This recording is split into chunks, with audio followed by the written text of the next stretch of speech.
오늘은 저희 교회에 주신 두 번째 비전, 기도하는 교회에 대해서 함께 말씀을 나누고자 합니다. 우리가 기도 그러면 두 가지의 대표적인 이미지가 있는 것 같습니다. 기도에 대한 정의를 물어보면 첫째는 기도를 호흡이라 그래요. 그런 말 많이 들어보셨어요? 기도는 영적인 호흡이다? 왜 이 기도를 호흡이라고 하는 이런 이미지를 갖게 됐을까? 아마도 이 말씀 때문이지 않을까 싶습니다.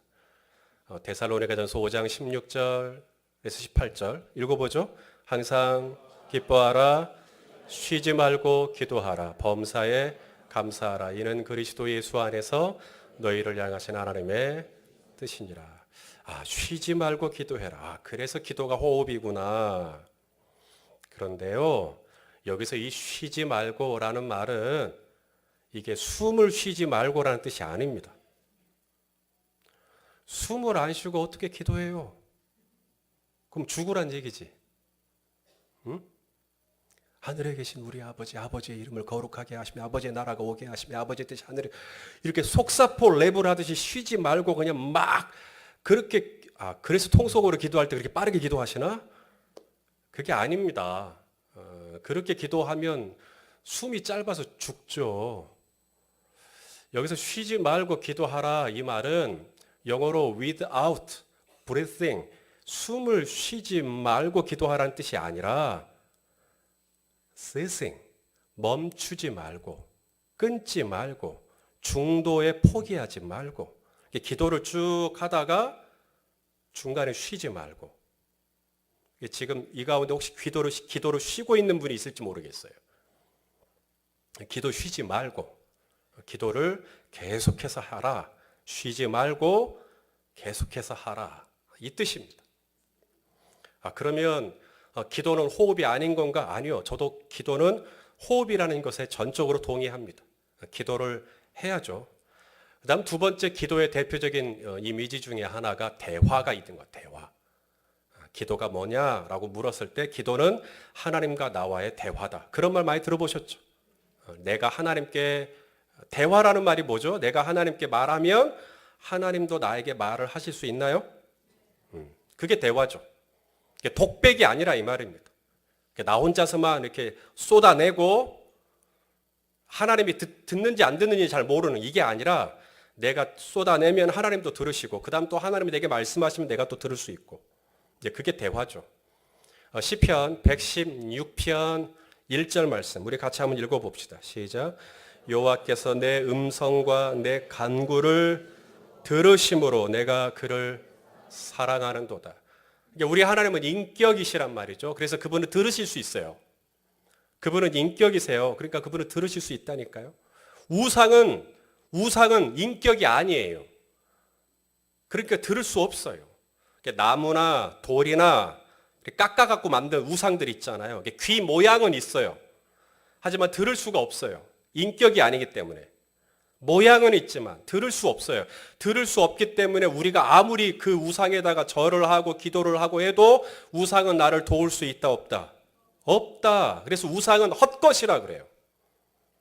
하지만 우리 하나님은요, 그분은 살아계셔요.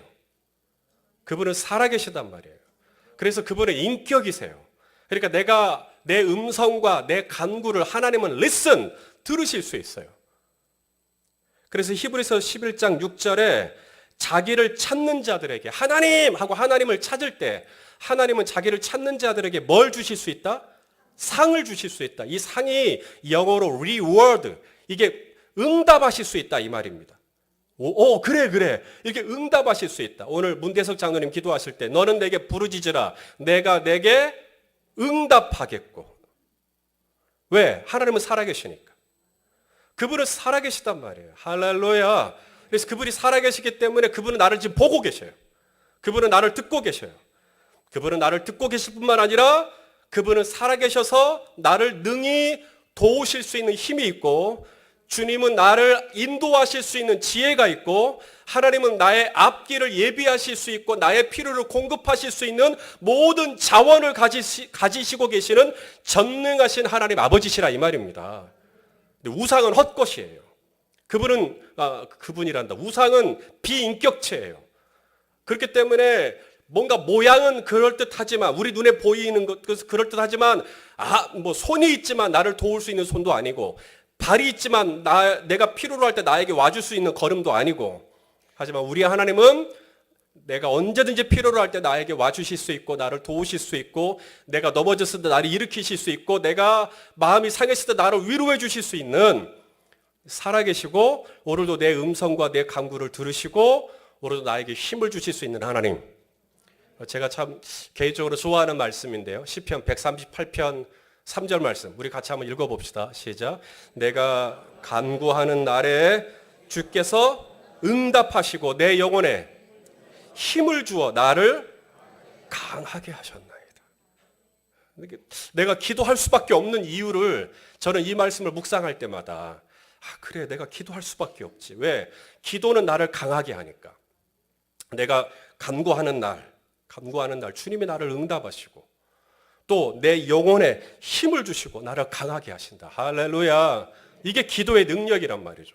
그러므로 열린 베델교회 비전이 기도하는 교회라는데, 이게 뭔 말인가? 바로 이 열린 베델교회에 속한 모든 권석, 곧 저와 여러분, 우리 영유아부부터 시작해가지고 유치부부터 시작해가지고 우리 작년에 이르기까지 우리 모두가 기도의 영광, 기도가 이렇게 놀라운 거구나, 기도가 이렇게 능력 있는 거구나, 기도가 이렇게 위대한 거구나, 이 기도의 영광을 인정하고 기도의 능력을 체험하는 것, 이것이 열린 베델교회 비전이에요. 그래서 기도라는 게 이게 허공을 치는 게 아니라, 세상 사람들이 우리들한테 도전하는 게 뭐냐면, 기도하면 뭐 달라져? 기도하면 돈이 나와, 밥이 나와. 돈 나온다고. 밥 나온다고. 기도하면 된다고. 우리가 그렇게 할 수 있는, 이게 저희 교회 비전이에요. 기도하면 된다고. 기도의 능력이 있다고. 왜? 우리는 그냥 우리가 입 밖으로 내는 순간 이것이 훅 하고 사라져버리는 기도를 하는 게 아니라, 이 기도가 들으신다니까요, 그분이. 그리고 그분은 응답하시고 내 영혼에 힘을 주시고 나를 강하게 하시는 분. 예수님이 십자가를 지시기 며칠 앞두고 성전에 들어가셔서 하신 일이 있어요. 바로 성전에서 장사하던 사람들을 다 내쫓으셨어요. 그리고 하신 말씀이 있어요. 마태복음 21장 13절 읽어봅시다. 시작. 그들에게 이르시되 기록된 바 내 집은 기도하는 집이라 일컬음을 받으리라 하였거늘 너희는 강도의 소굴을 만드는도다 하시도다. 내 집, 교회죠. 성전을 가리킵니다. 아니, 교회는 무슨 집이 돼야 된다고요? 기도하는 집이 돼야 되는데 너희 지금 뭐 하고 있냐, 이 말입니다. 그래서 장사하는 사람들을 다 쫓아내버렸어요. 그리고는 내 집은 기도하는 집이 돼야 된다. 예수님이 생각할 때 교회는 뭐가 돼야 된다고요? 기도하는 집. 예수님이 생각할 때 교회는 기도하는 집이 돼야 된다예요. 그러면은 당연히 열린 베델교회 비전은 기도하는 교회가 되어야 되겠죠. 왜냐하면 예수님이 생각하는 교회가 기도하는 집이니까. 여기에 토달 사람 있어요? 여기에 이의를 제기할 사람 있어요? 예수님이 교회가 기도하는 집이 돼야 된다고 말씀하시는데 여기에 누가 이의를 제기해요? 당연히 그럼 교회는 기도하는 집이 돼야죠. 기도하는 교회가 돼야죠. 그러면 기도하는 집이 어떻게 되느냐, 교회가 기도하는 집이 된다는 게 뭔가, 기도를 할 수 있도록 기도방을 쫙 만들어주는 게 기도하는 집이 된다는 건가? 아니면 기도에 집중할 수 있도록 조명을 좀 그럴듯하게 은은하게 만들어주고 뭔가 음악을 쫙 깔아주고 뭐 이렇게 하면 기도하는 집이 된다는 건가? 저 북한에 계시는 성도님들은 지금도 이불을 뒤집어 쓰고 기도를 해요. 누가 들을까 싶으니까. 여러분 들어보셨어요? 북한에 있는 할머님이 이불을 뒤집어 쓰고 기도하시던 육성의 음성. 아버지 살얼음 땅입니다. 아버지 살얼음 땅입니다 하면서 울면서 기도하시던 북한 성도의 어느 한 늙은 여성의 기도 소리. 그 옛날 다니엘은 예루살렘 성전 다 불타버리고 바벨론의 포로로 잡혀가가지고 이제 기도할 성전이 없어요. 그럼 어디서 기도하는가? 자기 방에서 하루에 3번씩 무릎을 꿇고 창문을 열어놓고 기도를 했다. 아니 그러면 기도하는 성전도 아니고 북한에 있는 성도들도 마찬가지 교회에서 기도하는 것도 아니고 그러면 하나님이 그 기도를 안 들어주시는가? 아니죠. 어쩌면 이렇게 모든 것이 다 갖추어진 여기서 기도하는 것보다도 하나님이 저 이불 속에서 기도하는 저 눈물의 기도를 하나님이 더 잘 들으시지 않겠는가? 그러면 기도하는 집이 된다는 게 뭔가? 기도하는 건물을 만들어준다는 건 절대 아닐 거고 기도하는 집이 되려면 거기에 기도하는 성도가 있어야 돼요. 기도하는 성도가 없으면 기도하는 집이 될 수가 없습니다. 자, 그러면 기도는 언제 해야 하는가? 당연히 언제 어느 때고 다 기도해야죠. 아침에도 기도하고 오후에도 기도하고 저녁에도 기도해야죠. 근데 성경은 특히 기도는 언제 하라고 말하냐면 고난 가운데 있을 때. 오늘 우리가 읽은 본문 야고보 5장 13절, 오늘 본문이 시작되는 13절, 언제 기도하라고 말하는가? 13절 읽읍시다. 시작. 너희 중에 고난당하는 자가 있느냐? 그는 기도할 것이요. 즐거워하는 자가 있느냐? 그는 찬송할지니라. 이 고난이 왔다. 이거 무슨 사인이에요? 그렇죠. 기가 막히게 잘 하시네. 기도하라는 사인입니다. 성도에게 고난이 왔다. 아하, 하나님이 나를 지금 기도하는 자리로 콜링하시는구나. 기도하라는 거구나. 고난당하는 자가 있느냐? 그는 기도할 것이요. 내 자녀가 아프다. 기도하라는 거구나. 지금 내 남편이 뭔가 좀 안 풀린다. 기도하라는 거구나.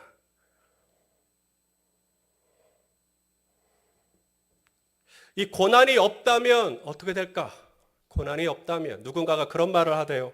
우리의 삶의 맑은 날만 계속된다면 우리의 삶은 사막이 될 것이다.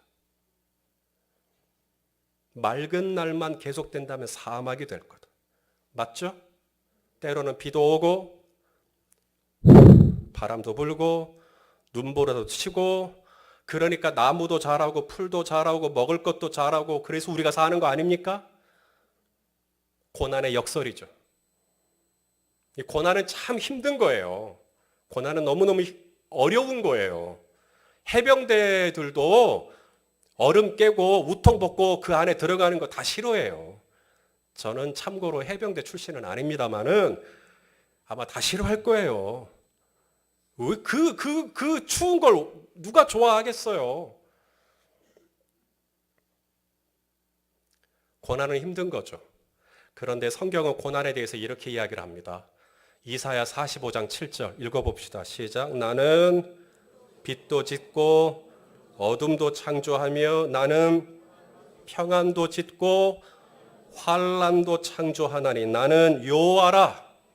이 모든 일들을 행하는 자니라. 그러므로 이 모든 고난, 내 삶의 장에 찾아온 이 모든 고난을 배열하신, 이 모든 고난을 허락하신 그 배후에 누가 있다고요?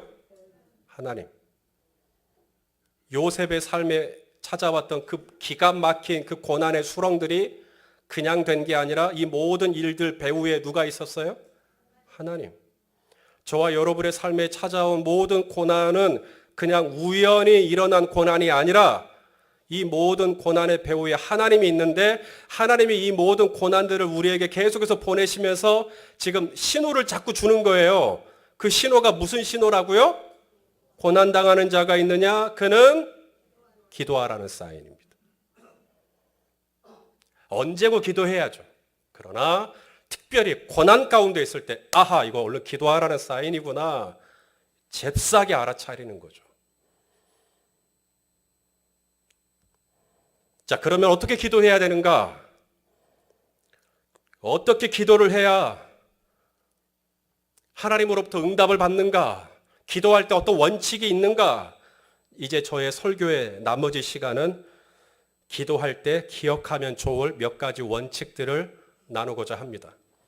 자, 저는 이것을 응답받는 기도의 원칙이라고 정하고 네 가지를 말씀하고자 합니다. 첫째는 죄입니다. 자, 죄, 하나님 앞에 이 기도를 하려고 할 때 여러분 응답받으려고 기도하죠. 뭐 응답이 없는데 뭐더러 기도하겠어요? 저는 응답받으려고 기도합니다. 우리 성도님도 응답받으려고 기도하시죠? 그러면 응답받는 기도의 원칙이 뭐냐? 첫째, 죄. 일단 이 죄를 처리하셔야 돼요. 언어. 어떤 분들은 기도할 때 막 멋진 언어를 쓰면 기도 잘한다고 생각해요. 아니에요.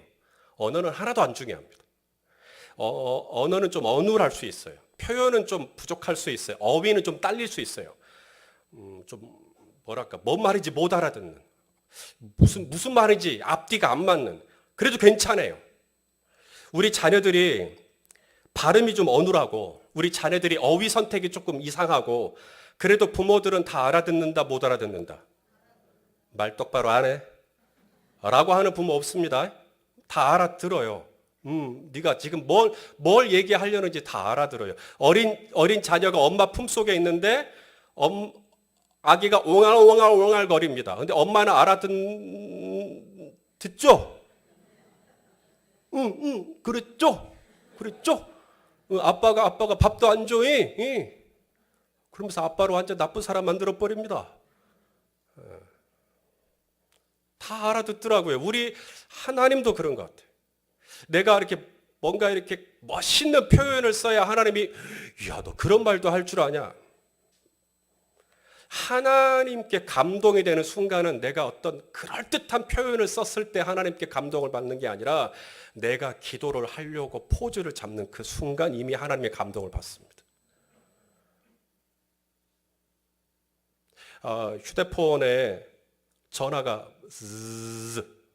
진동이 왔어요. 근데 이름이 딱 뜨는데 내가 너무 좋아하는 사람의 이름을 뜨는 거예요. 아직 통화를 나누기도 전이에요. 근데 내가 너무 좋아하는 사람, 찬미. 아직 통화를 나누기도 전이지만 기분이 좋다, 안 좋다? 좋죠. 찬미자매 전화 좀 해요. 좋죠. 우리 하나님도 마찬가지입니다. 내가 아직 그분께 내 안에 있는 이야기를 꺼내지는 않았지만 내가 커피를 뽑으러 갔을 때 무슨 일이 있어서 커피를 뽑으러 갔을 때 자판기에서 커피를 뽑는 순간에라도 주여 하고 내가 그분의 이름을 부를 때 주님은 그 순간을 너무 좋아하시는 거죠. 이때라도 네가 나를 찾는구나. 그러므로 기도를 할 때 중요한 게 뭔가 하나님과의 바른 관계, 이게 중요해요. 그렇다면 이 하나님과의 바른 관계에 있어서 중요한 게 뭐냐? 이 죄를 처리하는 것입니다. 오늘 우리가 읽은 본문에도 보니까 16절에 죄를 고백하며 기도해라. 자, 우리 16절 말씀 읽어볼까요? 시작. 그러므로 너희 죄를 서로 고백하며 병이 낫기를 위하여 서로 기도하라. 의인의 간구는 역사하는 힘이 큼이니라. 죄를 고백하며 의인의 간구, 이게 죄가 다 처리된 거죠. 의인의 간구, 죄가 다 처리된 의인의 간구가 역사하는 힘이 크다. 시편에도 이런 말씀이 있습니다. 시편 66편 18절 읽어볼까요? 시작. 내가 나의 마음의 죄악을 품었더라면 주께서 듣지 아니하시니라. 내가 내 마음에 죄악이 있어요. 그래서 주님이 안 들리십니다. 어느 남편이 이제 직장에서 어떤 이야기를 들었대요. 나이가 들면 노안이 오죠. 예? 저도 노안이 왔어요. 저도 이제 책 볼 때 안경을 써요. 노안이 왔는데 눈만 노안이 오는 게 아니라 청력도 노화가 온다. 맞습니까? 이제 듣는 것도 이제 노화가 오는데 남편이 어떤 이야기를 들었냐면 이 청력 노화의 진행 상태를 점검해 볼 수 있는 테스트가 있는데 한 100m 정도에서 이렇게 이름을 불렀을 때 못 알아들으면 노화가 진행된 거고, 한 50m 정도에서 이름을 불렀는데도 못 알아들으면 이게 벌써 이제 어느 정도 진행이 된 거고, 한 10m에서도 불렀는데도 대답이 없으면 상당히 심각하게 진행이 된 거다. 뭐 이런 이야기를 들은 거예요. 그래서 이제 이분이 집에 가서 아내의 청력 상태가 어떤지 궁금한 거죠. 내 아내는 지금 노화가 왔나 안 왔나. 그래서 저 멀리 100m에서부터 아내를 부릅니다. 골목에서부터. 여보! 오늘 저녁 메뉴가 뭐요? 대답이 없습니다. 원매 우리 아내가 이제 청력 노화가 왔는갑다. 50m 정도 왔을 때 다시 부릅니다. 여보, 오늘 저녁 메뉴가 뭐요? 역시나 아내의 소리는 들리지 않습니다. 이제 10m, 이제 집 안으로 들어왔어요. 여보, 오늘 저녁 메뉴가 뭐요? 역시나 아내의 대답은 묵묵부답입니다. 깝깝하죠. 이미 심각하게 진행이 됐다라는 거 아닙니까? 주방으로 들어와 보니까 아내는 분명 조리를 하고 있어요. 저녁 식사를 준비하고 있었어. 남편이 너무 걱정스럽게 절망하는 목소리로 여보, 오늘 저녁 메뉴가 뭐냐고. 그러자 아내가 성질이 난 목소리로 오늘 저녁 메뉴가 수제비라고 벌써 몇 번을 얘기를 해야 알아듣겠냐고. 그러니까 문제는 남편이에요, 아내예요? 남편이죠. 아내의 청력에는 문제가 없어요. 남편의 청력이 문제인 거지. 하나님은 문제가 없어요. 내가 하나님께 막 간구하고 하나님이 응답이 없으면 왜 하나님이 안 들으시지? 왜 하나님이 나에게 관심이 없지? 왜 하나님은 나를 사랑하시지 않으시지? 딴 사람들은 막 다 잘 들어주신다는데 왜 내 기도에는 하나님이 응답이 없지? 하나님은 문제가 없어요. 내가 문제지. 내가 지금 막혀 있죠. 죄에 막혀 있죠. 내가 처리해야 돼. 내가 해결해야 될 것이 있어요. 근데 우리는 내가 해결해야 되는데 마치 하나님께 문제가 있는 것처럼 막 하나님께 막 소리를 지르면서 막 하나님 왜 안 들어주시냐고. 근데 성경은 뭐라고 말합니까? 야고보서 4장 3절에 구하여도 하나님 하고 구하여도 받지 못하면 내 안에 뭐가 있어요? 정욕으로 쓰려고 잘못, 이게 죄라는 얘기죠. 모든 죄는 욕심으로부터 나오니까. 그래서 막 이 모든 이 욕심, 이게 꽉 차 있는 거예요. 그러면서 막 이 욕심으로 막 구하는 거죠. 그러니까 이 욕심을 내려놔야 되는데 이것 가지고 막 구하면서 하나님 앞에 막 떼를 쓰고 있으니 하나님의 목소리도 안 들리고.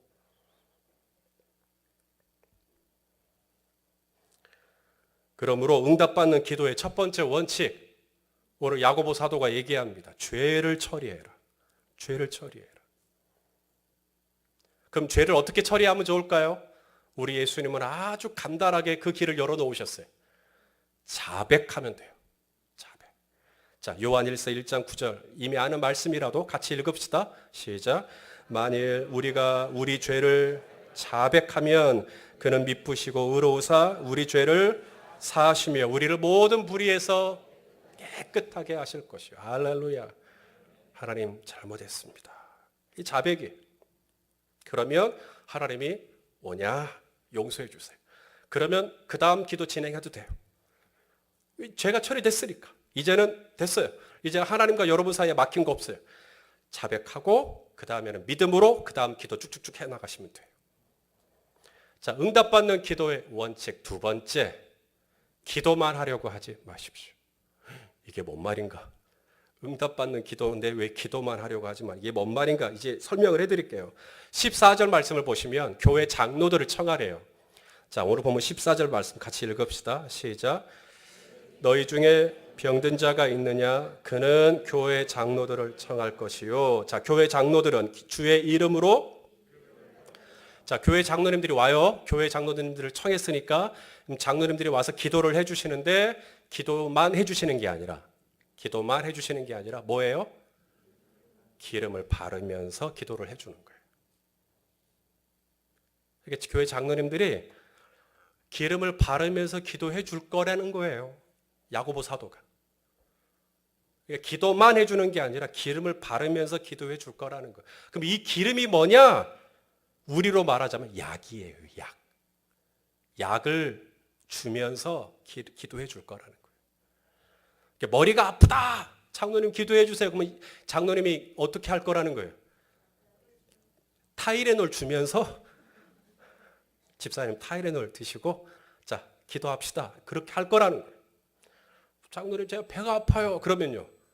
설사약 주시면서 기도해 줄 거라는 거예요. 화상을 입었다. 연고 바르면서 기도할 거라는 거예요. 그게 기름이에요.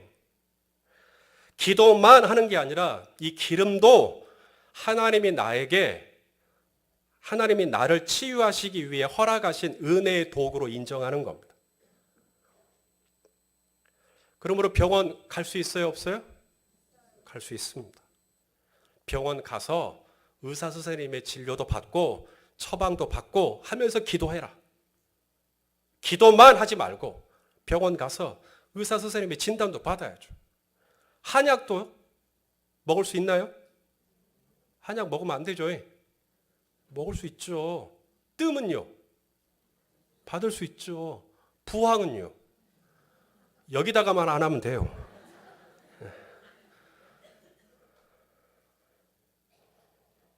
이 마가복음 6장에 예수님이 12제자를 파송하십니다. 12제자를 파송하시면서 너희가 병든 자를 고치고 귀신 들린 자를 고치고 하나님 나라의 복음을 전파해라. 그래서 이 12제자가 나갑니다. 12제자를 둘씩 보내시면서 이제 사역을 해라. 그러자 이 12제자가 나가면서 이 병든 자를 고치는데 어떻게 병든 자를 고쳤는가를 보십시다. 자, 마가복음 6장 12절 13절 시작. 제자들이 나가서 회개하라 전파하고 많은 귀신을 쫓아내며 많은 병자에게 기름을 발라 고쳤어요. 무슨 말이에요? 머리가 아파요. 그러면 약 주면서 고쳤어요. 제자들이. 초자연적으로만 고친 게 아니라 자연적으로도 고쳤어요. 하나님이 우리에게 주신 이 은혜의 도구들, 이것을 무시하는 것이 아니라 이걸 인정하고 받아들이는 거예요. 기름을 바르면서 하는 거예요. 응답받는 기도의 원칙. 나는 기름 안 발라. 나는 오직 기도로만 치유할 거야. 그래서 기도원에만 올라가는 것이 건강한 게 아니다. 하나님께서 허락하신 기름, 이것도 기름도 하나님이 주신 거니까, 기름도 하나님이 허락하신 거니까 이것도 내가 받으면서, 이것도 내가 바르면서 기도하는 것, 이것이 응답받는 기도의 원칙이다. 무슨 말인지 아시겠습니까? 그래서 여러분이 정식과 상담을 받는다. 문제 없습니다. 문제 없어요. 괜찮습니다. 그것도 하나님이 허락하신 은혜의 도구니까. 그래서 여러분들이 그런 하나님이 이 땅에 허락하신 모든 기름들, 일반적인 은총이라고 그래요. 일반 은총. 이것들을 내가 수용하면서 기도도 하면서 이것이 응답받는 기도의 원칙이라고 오늘 야고보는 가르쳐 줍니다. 세 번째, 응답받는 기도의 원칙. 혼자서만 기도하지 말고 어떻게 기도해야 될까요? 같이, 함께, 서로 기도해라. 그럼 혼자 기도하면 안 되는가? 노. 혼자 기도해도 응답이 있어요. 혼자 기도해도 응답이 있습니다. 마태복음 6장 6절. 자, 혼자 기도해도 응답이 있다 그래요. 읽어봅시다. 시작. 너는 기도할 때 네 골방에 들어가 문을 닫고 은밀한 중에 계신 네 아버지께 기도해라. 은밀한 중에 보시는 네 아버지께서 갚으실 거다라는 말이 무슨 말이에요? 응답하실 거란 얘기잖아요. 그러니까 은밀하게 기도해도 하나님이 들으셔요. 여러분이 혼자서 아무도 모르게 조용히 기도해도 하나님이 들으십니다. 근데 이것을 유일한 원칙으로만 삼으시면 안 돼요. 하나님이 주신 또 하나의 원칙이 있는데 같이 기도하는 겁니다. 마태복음 18장 19절 읽어봅시다. 시작. 진실로 다시 너희에게 이르노니 너희 중에 두 사람이 땅에서 합심하여 무엇이든지 구하면 하늘에 계신 아버지께서 그들을 위하여, 두 사람 그들을 위하여 이루게 하시리라. 응답하시겠다라는 거예요. 두 사람. 최소한 몇 사람? 두 사람. 그래서 내 배우자가 됐든 자녀가 됐든 내 형제가 됐든 내 목장원이 됐든 최소한 한 사람, 붙들고 집사님 기도해 주세요. 그러면 두 사람이 됐으면 하나님이 그 두 사람 때문에라도 응답해 주시겠다. 같이 기도해라, 같이. 오늘 본문 14절에 보니까 누구를 초청해서 기도하라고요? 장로님들. 여기서 이 장로님들이라는 말은 교회의 영적 지도자들을 의미합니다. 목사님, 저 같은 목사님, 혹은 전도사님, 혹은 장로님, 진짜로 장로님, 그다음 권사님, 혹은 목자님, 목녀님, 다 영적 지도자들이죠. 이들에게 기도 제목을 나누는 거예요. 기도해 주세요. 목사님 기도해 주세요. 그렇게 하라는 거예요.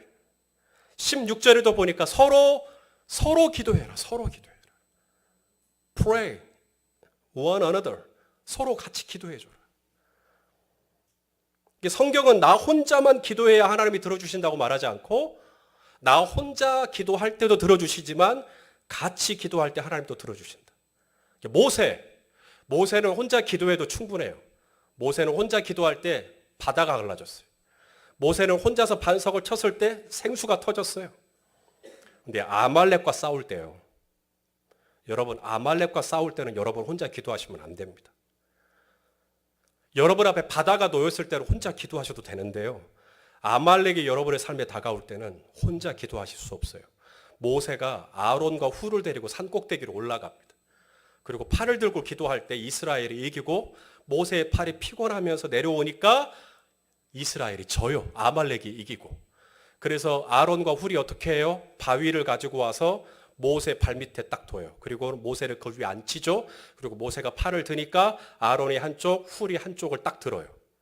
그리고는 그 팔을 붙들고 해가 지도록 팔이 내려오지 않도록. 자, 성경 말씀을 같이 읽죠.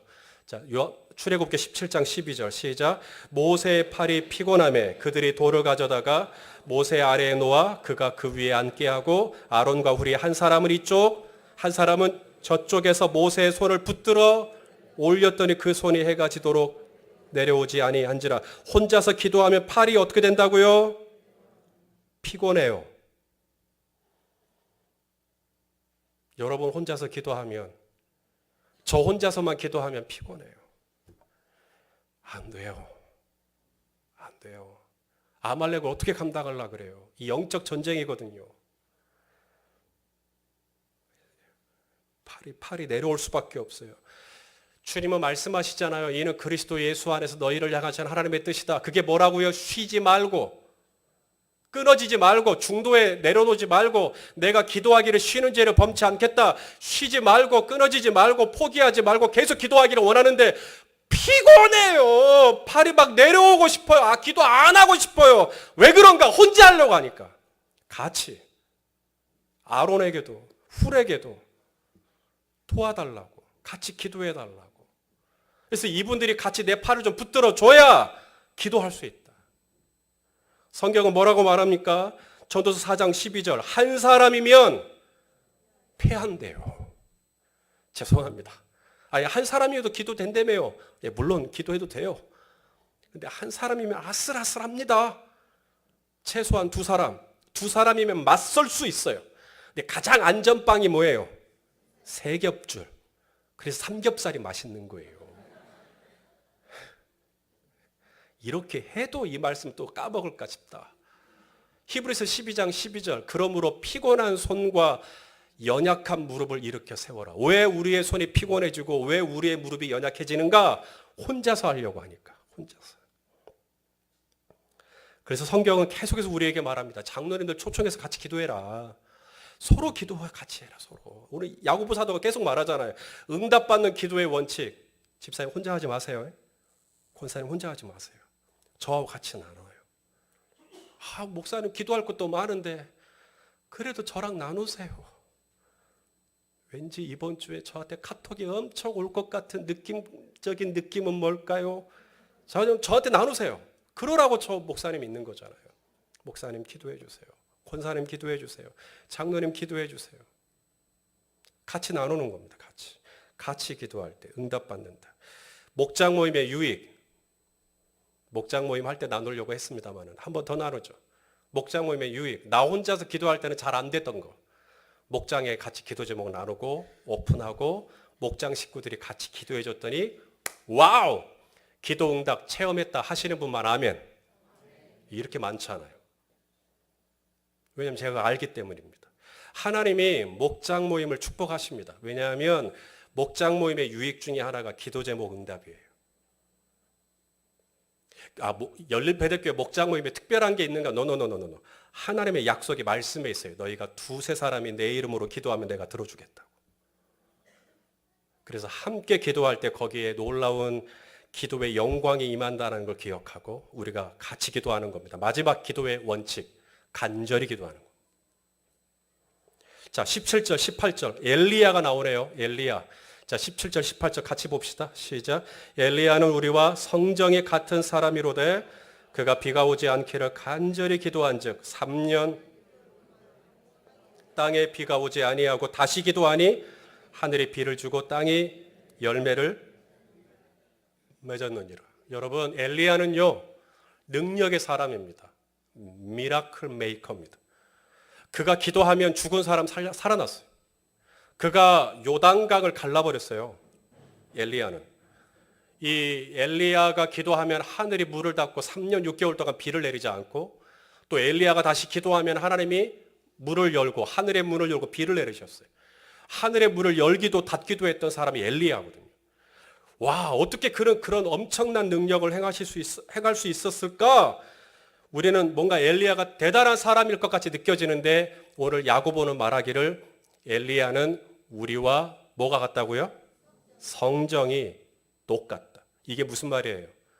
우리나 엘리야나 별반 다를 게 없다. 그도 찬바람이 불면 콜록콜록콜록 감기 걸릴 수 있고, 그도 뭐 안 먹으면 배고플 수 있고, 그도 잠들면 이빨 갈 수 있고, 그도 속이 불편하면 감기 낄 수 있고, 우리하고 성적이 똑같다. 그럼 엘리야가 우리랑 다른 게 뭔가? 기도. 엘리야가 그의 사역 가운데 특별할 수 있었던 게 기도인데, 그럼 엘리야는 어떻게 기도했다는 건가? 보통으로 기도한 게 아니라 간절히 기도했다. 야고보 사도는 그렇게 얘기합니다. 간절히 기도했다. 그럼 간절히 기도했다는 게 뭔가 좀 감이 잘 안 오죠? 간절히 기도했다는 게 뭔가 말씀을 드리겠습니다. 자, 열왕기상 18장 1절에 보면 하나님이 엘리야에게 이런 말씀을 하세요. 내일 비를 내릴 거다. 자, 3년 6개월이 지나고 난 다음 내일 비를 내릴 거다라고 엘리야에게 말씀을 하셨어요. 하나님의 의지입니다. 하나님의 계획이고요. 하나님의 작정입니다. 엘리야야, 내일 내가 비를 내릴게. 그러면 하나님이 내리겠다 그러면 비가 오겠죠. 근데 엘리야는요, 하나님이 비를 내리겠다라고 했는데도 엘리야는 다음 날 비를 내려 달라고 기도합니다. 어떻게 기도를 하는가?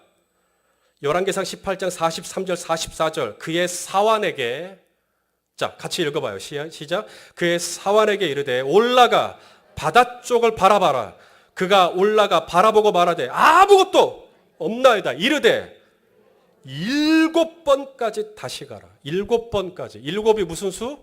완전수. 이게 뭔가 보일 때까지 올라가라는 거죠. 계속 가서 한번 확인해 봐라 이 말입니다. 7번째 이르러서는 그가 말하되 바다에서 뭐가 보여요? 사람의 손바닥만한 작은 구름이 일어나나이다. 엘리야는 어떻게 기도하는 사람인가? 작은 손바닥만한 구름 보일 때까지 기도하는 사람. 그게 야고보의 기도예요. 그게 간절히 기도하는 겁니다. 바로 이러한 엘리야의 태도가 그로 하여금 능력 있는 사역을 감당할 수 있게 했다는 것입니다.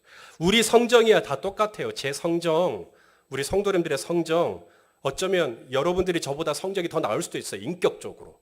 하지만 50보 100보일 거예요. 모세의 성정, 엘리야의 성정, 베드로의 성정, 바울의 성정, 우리 다 연약한 인간이란 말입니다. 그럼에도 불구하고 사랑하시는 여러분, 금년에 우리 하나님의 나라가 임하는 거 보고 싶지 않습니까? 저는 보고 싶습니다. 저는 이 교회 안에 하나님의 나라가 임하는 거 보고 싶습니다. 우리가 이렇게 함께 예배할 때 하나님의 나라가 임해서 우리 성도님들 병고침 받기를 원하고, 귀신이 떠나기를 원하고 중독이 끊어지기를 원하고 우울한 것이 멈췄으면 좋겠고 관계가 풀어졌으면 좋겠고 하나님의 나라가 임하여서 모든 노임에서 자유케 되고 포로된 것, 묶인 것으로부터 자유케 되는 은혜가 있기를 원합니다. 예수님이 말씀하시기를 하나님의 나라가 임할 때 어떤 일이 일어나는가? 바로 성령을 힘입어 귀신을 쫓아내는 것.